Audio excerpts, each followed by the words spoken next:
I love Krishna बोलने में, I love Shri Krishna बोलने में अगर रोक नहीं है तो आई लव मोहम्मद बोलने में भी कोई रोक नहीं। में उपस्थित सभी साथियों को मैं दीपचंद रविदास सलाम आदाब नमस्कार करता हूँ।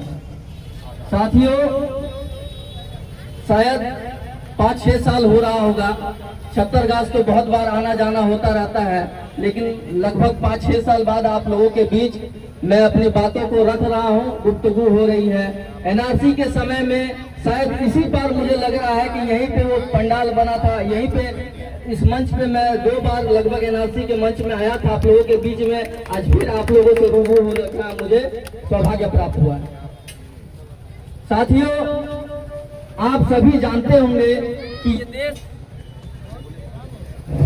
ये देश संविधान से चलता है और ये देश संविधान हम तमाम नागरिकों को, चाहे वो हिंदू हो, चाहे मुस्लिम हो, चाहे सिख हो, चाहे ईसाई हो, हम तमाम नागरिकों को अपने हक और हुकूक के साथ इस देश में अपनी आजादी के साथ, अरे अपने धर्म के स्वतंत्रता के साथ रहने का जो मान्यता है और जो अधिकार है वो हमारे संविधान हमें प्राप्त करवाता है।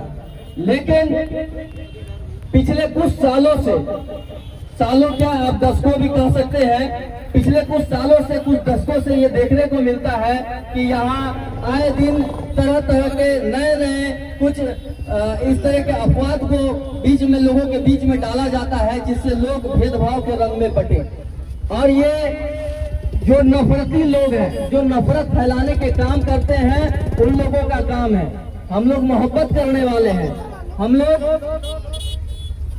मोहम्मद साहब से मोहब्बत करते हैं। अगर हम भी आई लव मोहम्मद बोलते हैं तो क्या जेल में डालिएगा? कितना जेल में डालिएगा? कौन सा जेल में डालिएगा? आई लव मोहम्मद बोलने में क्या गुनाह है? मैं भी मोहम्मद साहब से प्रेम करता हूँ। मैंने पहले भी कहा था कि मोहम्मद साहब सिर्फ एक धर्म के लिए नबी नहीं थे, वो पूरे दुनिया के नबी थे। मेरा मानना है कि मैंने भी उससे बहुत कुछ सीखा है, वो मेरे भी नबी हैं। आप तमाम साथियों से मैं गुजारिश करना चाहूंगा कि शांतिपूर्ण रूप से हम लोग अपने कानूनी अधिकार, अपने संवैधानिक दायरे में रहते हुए इस धरना को सफल बनाएं। और आप लोगों से मैं एक बार और ये चीज कहना चाहता हूँ कि ये देश संविधान से चलता है। इस देश में सभी को अपने धर्म से मोहब्बत करने के, अपने धर्म के पैगंबर से मोहब्बत करने के हमें आजादी है। हमें अगर आई लव कृष्ण बोलने में, आई लव श्री कृष्ण बोलने में अगर रोक नहीं है तो आई लव मोहम्मद बोलने में भी कोई रोक नहीं है। बहुत बहुत शुक्रिया, बहुत बहुत धन्यवाद आपका।